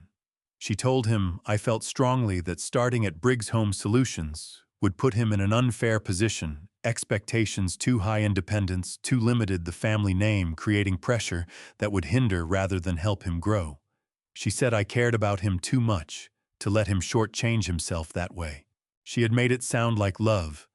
That was the specific cruelty of it. She had taken the truth of how I felt about Tommy, that I did want him to be capable and confident and not dependent on anyone's goodwill, including mine. And she had twisted it into a reason for him to walk toward her and away from me. She offered me the position at Mercer the same day, Tommy said. Good salary, title. She said the company was growing fast, and she wanted people she trusted in key roles. He set the mug down and pressed the heel of his hand against the table edge. I asked her if I should call you first. She said you had specifically asked not to be contacted about it, because you didn't want me to feel obligated either way. I kept my expression steady, because the alternative was letting 34 years of caring about this kid come through my face in a way that would have made it harder for him to finish. I should have called anyway, Tommy said. His voice cracked on the last word just slightly, the way voices do when something has been held in for a long time and the container is finally not sufficient. I should have picked up the phone and called you directly and asked you myself. I knew that, and I didn't do it because the offer was good and because she made it easy to believe what she was saying, and I am sorry, Walter. I am genuinely sorry.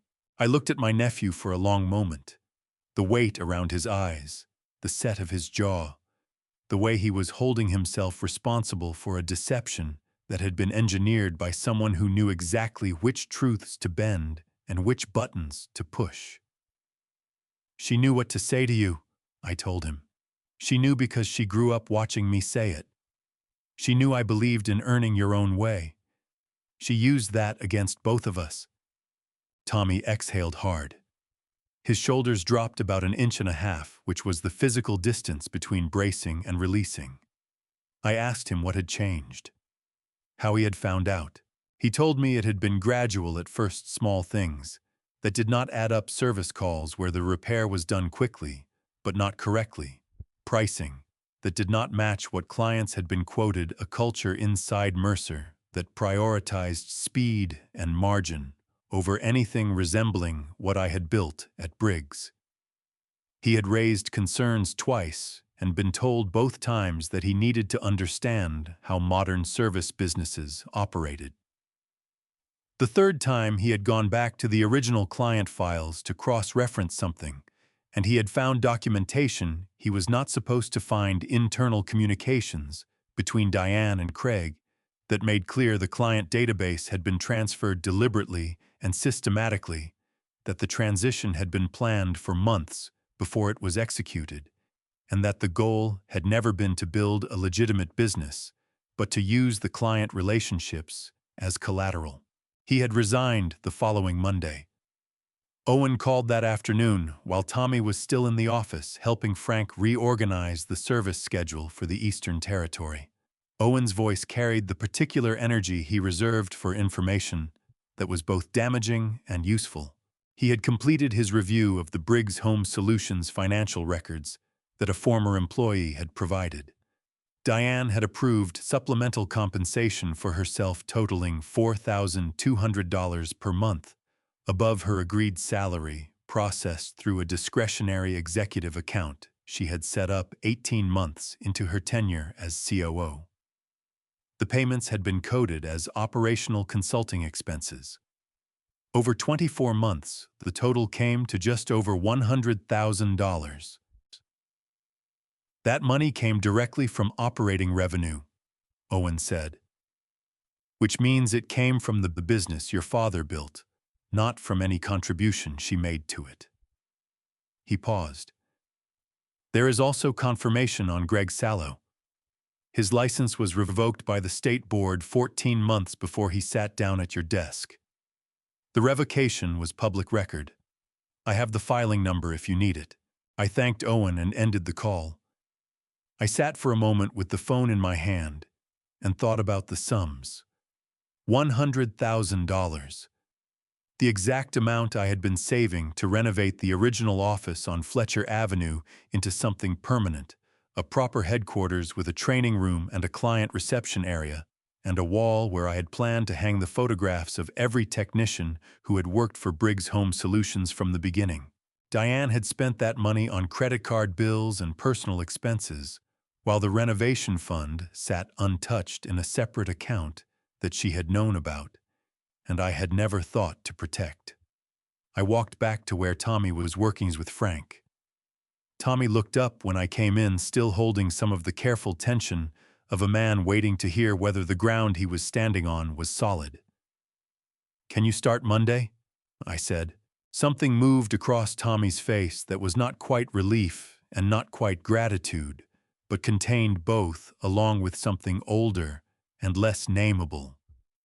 The specific feeling of being welcomed back into something you had not fully understood the value of until you had been outside of it. "Yes," he said. "Monday."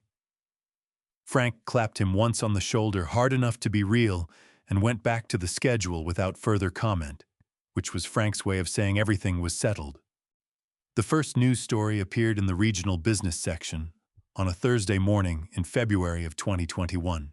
Frank set the printed article on my desk without comment. The way he delivered information he considered significant face-up, centered, nothing added. The headline read, "Mercer Home Services faces multiple customer complaints following service failures." The article was 4 paragraphs. It described 3 separate incidents in which Mercer technicians had repaired heating systems incompletely, causing secondary failures within weeks of the original service call. One family had been without heat for 4 days in January before the problem was correctly diagnosed. An elderly couple in the Northern District had sustained minor pipe damage from a freeze that a proper inspection would have prevented. A property management company had filed a formal complaint with the State Contractor Licensing Board, citing repeated failures to meet contracted service standards.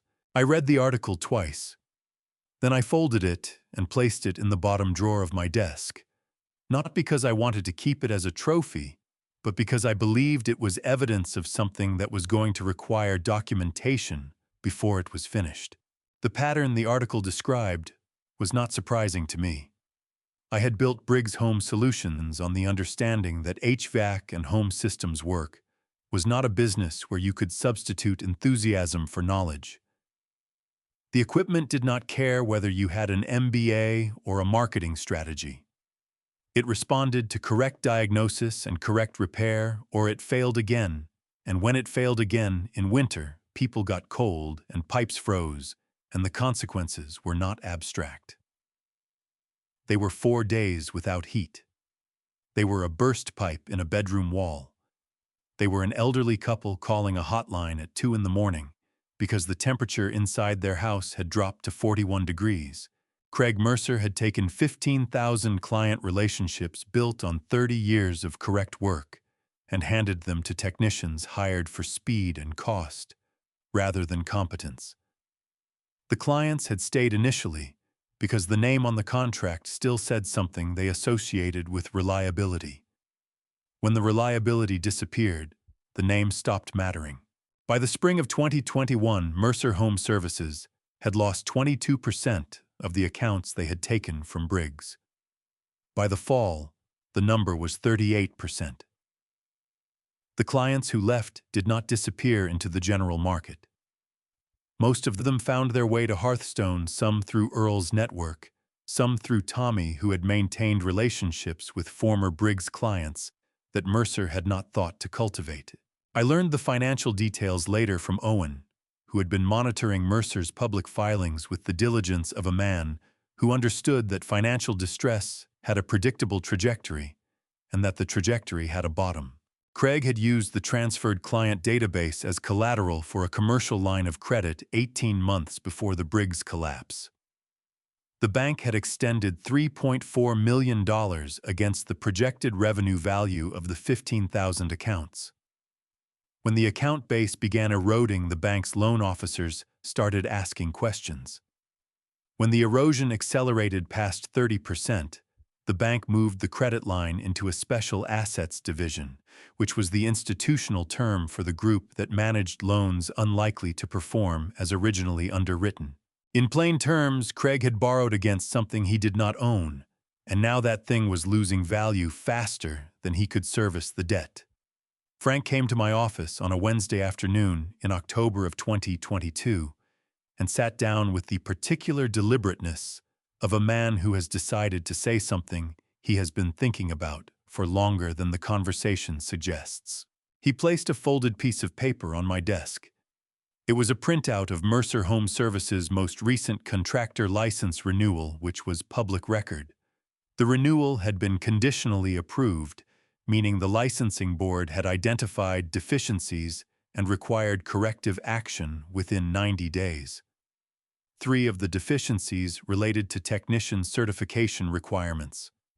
1 related to insurance coverage gaps. 1 related to the unresolved formal complaint from the property management company. "They are running out of road," Frank said. I picked up the printout and read it fully. A conditional license renewal was not a revocation, but it was a warning, and warnings in the contracting business had a way of becoming revocations when the underlying problems were structural rather than administrative. Mercer's problems were structural. Craig did not have the technical foundation to fix them, because he had never understood what the technical foundation was. "Owen called this morning," I said. "The bank is looking to sell Craig's debt package." Frank looked at me steadily. "How much?" $3.4 million face value. Owen thinks we could acquire it at a significant discount given the performance status. In commercial lending, distressed debt loans that are underperforming or in default can be purchased from the original lender by third parties at a fraction of the face value. The buyer then becomes the creditor, inheriting all the rights the original lender held, including the right to pursue collection or initiate foreclosure proceedings on any assets pledged as collateral. It was a legitimate common financial transaction. It was also, in this specific circumstance, the mechanism by which the person who had been robbed could become the person holding the title to what had been taken. I thought about the wooden box on the shelf behind my desk, the Earl Hutchins contract inside it, the fold Patty had pressed into the paper 33 years ago. I thought about what it would mean to hold that debt, to be the entity that Craig and Diane would have to answer to when the final accounting came. Not out of cruelty, out of the specific clean logic of a situation returning to its correct shape. "Put together the numbers," I told Owen when I called him back. "All of them. I want to know exactly what we are looking at before I decide." Owen said he would have a full analysis by the end of the week. I ended the call and looked at Frank, who had not moved from his chair. "You have been thinking about this for a while?" I said. Frank did not deny it. He looked at the printout on my desk, and then at me, and he said, "Some things need to be finished properly. You taught me that. You said a patch is not a repair. You said if you do not fix the actual problem, it comes back." He stood up and picked up his coffee cup. This, he said, nodding at the printout, is the actual problem. He walked out, and I sat alone with the numbers and the wooden box and the specific quiet weight of knowing that something, which had been broken for 4 years, was finally within reach of being fixed correctly.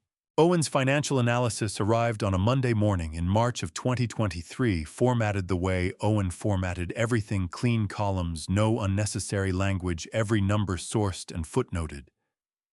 He had been thorough in the way that only people who genuinely enjoy precision are thorough, and the document ran to 11 pages, which for Owen was expansive.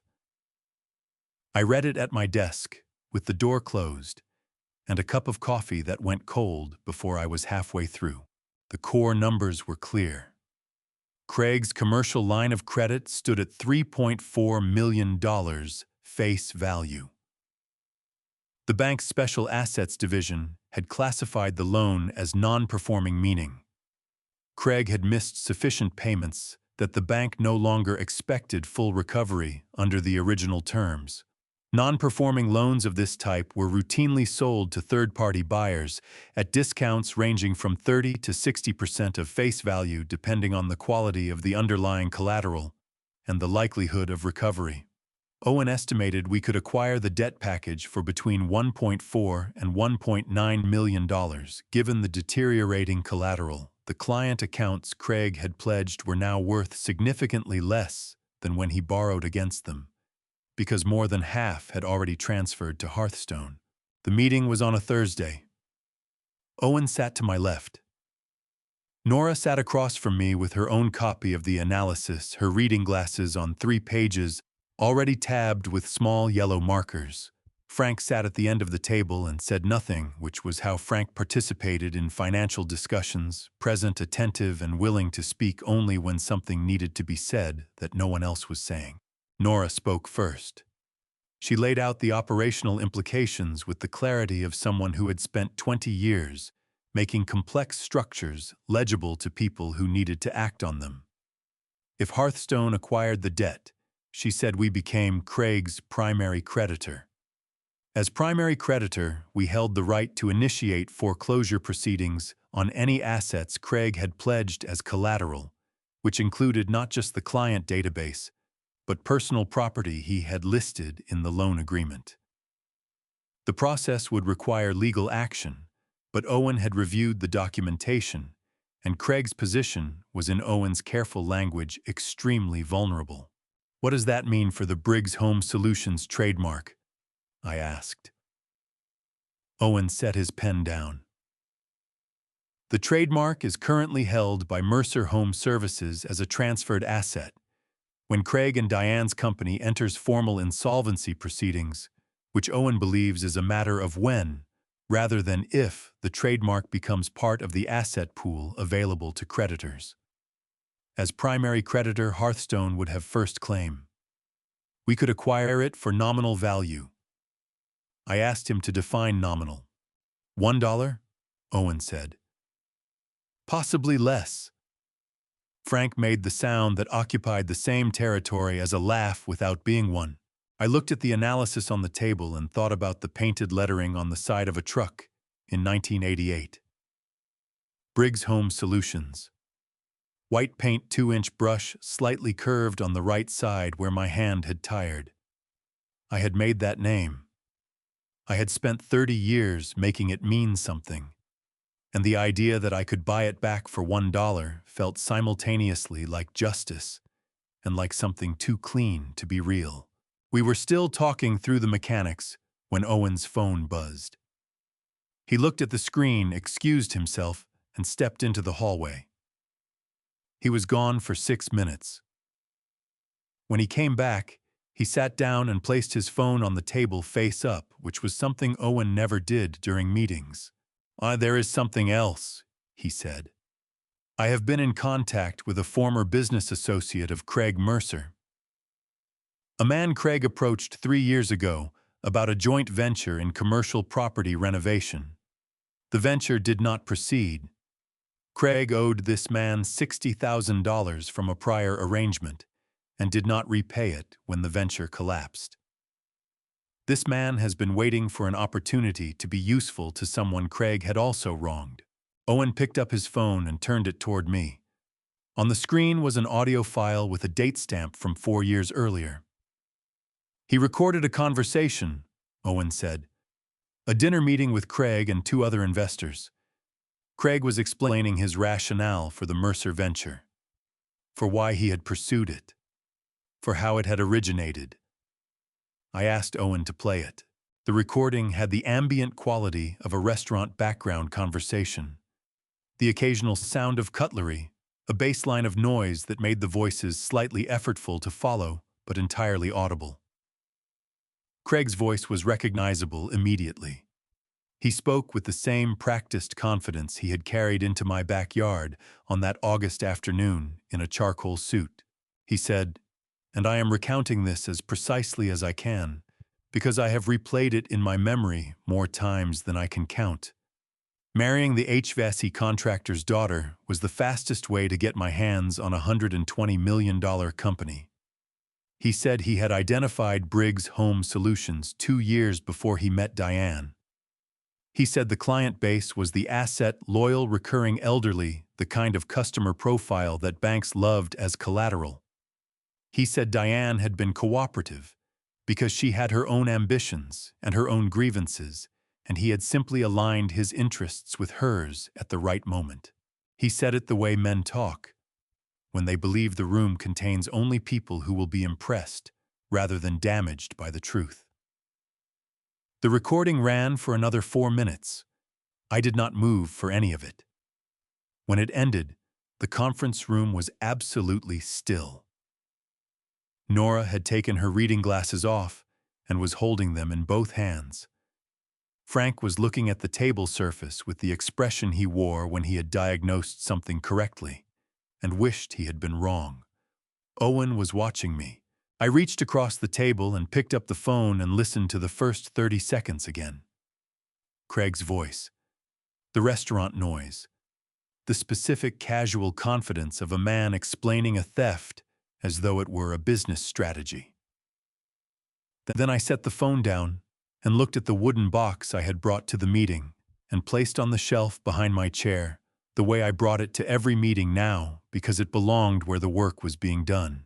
I said, "Tell the bank we are buying the debt. Full package. Whatever the number is, we are buying it." Owen nodded and wrote one line in his notepad. I looked at Frank. He was still looking at the table. Then he raised his eyes to mine and said very quietly, "She doesn't know about that recording." "No," I said. "She does not." I picked up my coffee cup. It had been cold for an hour. I drank it anyway, because some things you finish regardless of temperature. And then I said, "I am going to need a dinner invitation before this is over." The morning the IPO valuation was confirmed, I was at my desk at 6:45. Not because I had planned it, because I had not slept past 5:30, and lying in the dark with my eyes open had stopped being restful around the time it started being honest. So I made coffee and drove in and sat in the quiet of an empty building the way I had sat at a kitchen table 37 years ago with $11 and a legal pad and nothing left to protect. Hearthstone now occupied 4 floors on Meridian Avenue, 231 employees, franchise partners in 38 cities, 94,000 active clients, most of them seniors, most of them referred by someone who had been referred by someone else. Still, after everything, the only marketing I fully trusted, Nora arrived at 7:15. She opened her folder and said, "The underwriters confirmed at market open, $980 million. The IPO filing goes public at noon." I looked out at Meridian Avenue. An ordinary Tuesday happening outside, while something extraordinary was being filed with my name on it. "How do you feel?" Nora asked. She did not ask that often. See, I feel like a man who painted his company name on a truck with a 2-inch brush. I said, and cannot entirely believe the distance between that morning and this one. She closed the folder. "Believe it. You earned every mile. Frank called at 8:40 from Columbus. Earl heard it on the radio. He told everyone at Thursday Coffee Group. He also says his furnace is running perfectly and wants full credit for the timing. I laughed fuller than I expected, relief and affection arriving together. Tommy knocked at 9:30 with 2 coffees from the ground floor, place he had decided 3 years ago was better than the office maker. He set one on my desk. $9.80. Not bad for a man with hand-painted letters. I told him the letters were perfectly legible. He grinned his father's grin entirely and said Frank was framing the original registration document to hang beside Earl's contract. I looked at Patty's wooden box on the shelf, the brass latch catching the morning light. At 6:17 after trading closed and my name had run on 3 news programs beside a photograph, I had approved reluctantly. My phone buzzed with a number I had not seen in 7 years. Dad. It's been too long. The family should have dinner together. No excuses. Not congratulations. Not an apology. An instruction. No excuses from the woman who had watched Craig Mercer walk into my backyard in a charcoal suit and spent 2 years removing everything I had built, now sending a dinner summons on the evening it was valued at $980 million. I called Frank. I read him the message. He said, "Do you want to go?" I looked at the wooden box. The brass latch. The Earl Hutchins contract inside folded along the crease Patty had pressed into it, with both hands on a kitchen table that no longer existed. "Get Owen," I said. "And pack the box." The night before the dinner, I sat alone and opened Patty's box. The brass latch released with its familiar click. The velvet tray held the oval impressions where her rings had rested for 30 years. The rings were gone, given to our niece years after Patty passed, because beautiful things are meant to be worn. But the impressions remained, recording what had been there long after the things themselves had moved on. Beneath the tray was the Earl Hutchins contract. Yellowed at the edges, soft as cloth. My handwriting on every line. $40. Patty's crease still sharp down the center. Beneath that, Nora's organizational chart from 2019. 14 clients in a 12-mile circle connected by hand-drawn lines to a national map that had seemed impossible and was now worth $980 million. Beneath that, Owen's documents. The debt acquisition. The Greg Sallow revocation. The payroll audit. $103,000. Craig's authenticated transcript at the bottom, typed in plain font. I had read it enough times that the voice came without the paper. I put everything back. Contract on top. Closed the lid. The latch clicked. Frank called at 9:47. He had called at the same hour every night that week, staying close without crowding the way a good technician monitors a system running under unusual load. "You ready?" he said. I told him I had been ready for 7 years. That's not what I asked. Not the plan. Not the box. You. I looked at the brass latch, at the velvet impression, at the 37-year-old contract inside pressed flat by a woman who called it the beginning of something. "Yes," I said. "I'm ready." Frank said the folder was prepared. The audio authenticated. Everything in order. Then he said, "What you built is real. Nobody in that room can change that. Not ever." I meant my thank you in the complete way. I went to bed and slept better than I had in a week. The preparation was finished. In the morning, I would do what I had always done. Show up. Do the work. Charge what was fair. And this time, take back what was mine. Before I reveal the shocking truth in this final confrontation, type "revenge" in the comments right now, so I know you're still here with me. And please note the following part of the story contains fictional elements and may not be entirely factual. If you prefer not to listen further, feel free to turn off the video right here. Frank picked me up at 5:40. The wooden box rode in the back seat. Owen was already parked on Ashwood Drive when we arrived. Diane opened the door in a dark green dress with a welcoming expression that held until her eyes found the canvas bag under my arm.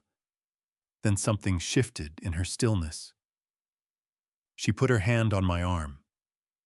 "Dad, I'm so glad you came." I told her I had not missed a job in 40 years. Craig met us in the living room, blue-collared shirt open at the neck, hand already extended. The same two-pump grip from my backyard 17 years ago. Smooth palm, no calluses, no scar. "Walter, 980. That is something else." I shook his hand and said, "Thank you for having us." We sat. White tablecloth candles, roasted chicken.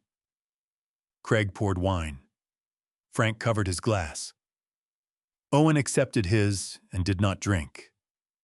Small talk ran 11 minutes. Craig asked about the franchise model.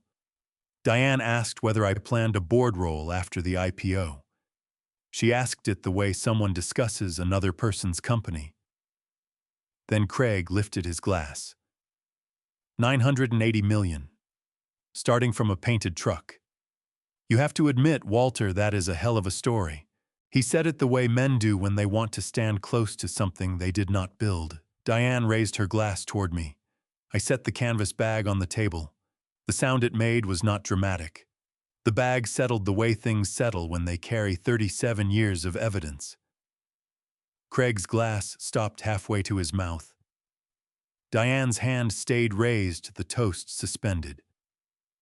I reached in and placed Patty's wooden box between us. The brass latch caught the candlelight.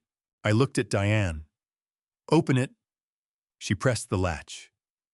The Earl Hutchins contract lay on top. My handwriting, December 1988, $40. "Your mother kept this in this box," I said. "She called it where everything started." Diane's hand gripped the edge of the box. Craig set his glass down. I looked at Frank. Frank reached into his jacket and removed the folder. Frank read without emotion. 3 pages. The debt acquisition. The payroll audit, $103,000 Diane had taken from operating revenue over 24 months. The Greg Sallow revocation suspended 14 months before he sat at my desk with an uncapped pen. Craig's hand moved toward his wine glass and stopped. Frank closed the folder. He placed Owen's phone on the table and pressed play. Restaurant noise. Then Craig's voice, unhurried and certain. "Marrying the HVAC contractor's daughter was the fastest way to get my hands on a $120 million company." The sentence landed the way structural damage lands, not loudly, but completely. Diane turned and looked at her husband. Craig looked at the phone. His face lost everything it had carried all evening, the practiced ease, the calibrated warmth, and what remained was smaller. A man present for an accounting he had always known was coming. "Say something real," Diane said. Her voice cracked on the last word. Craig looked at the table. I placed the Earl Hutchins contract beside the phone. My handwriting. December 1988, $40. "Hearthstone acquired the Briggs Home Solutions trademark 3 days ago," I said. $1. "I am giving it to Frank." Diane's eyes moved to the wooden box, to the brass latch, to the velvet tray where her mother's rings had rested for 30 years. Something crossed her face that had nothing to do with anger and everything to do with understanding arriving too late. Her chin dropped. Her hand released the box. I placed the contract back inside, closed the lid. The brass latch clicked. "The first night I fixed Earl Hutchins's furnace," I said, He asked why I came out at 11 o'clock for $40. I told him the house needed to be warm. I held the box against my side. That was always the whole answer. Frank held the door. We walked out into the cold October air. The Earl Hutchins contract hangs on the wall behind my desk on the 22nd floor. $40. My handwriting. The oil stain from my thumb. Still there after 37 years. I have thought about what this story means. This family drama revenge that I never planned and never wanted. I built something honest. I trusted the wrong people. I lost everything. And then I built it again better because losing everything taught me what actually mattered. God has a way of returning to you what was always yours, not on your timeline, but on the right one. If this family story's revenge taught me anything, it is this: do not wait for betrayal to show you your own strength. Know your worth before someone tries to take it. I trusted too easily, too completely, and I paid for that. Do not make my mistake. Build carefully. Trust slowly. Document everything. These family stories, revenge and family drama, revenge play out in every generation, in every town, at every dinner table, where love and money share the same chair. My opinion, blood is not an excuse. Loyalty is earned, not inherited. If any part of this family drama revenge story stayed with you, leave a comment, share it with someone who needs to hear it, and subscribe so you never miss what comes next. Thank you for staying until the end. The stories ahead contain fictional elements crafted for reflection and life lessons. If that is not for you, no hard feelings. Choose what feeds your soul.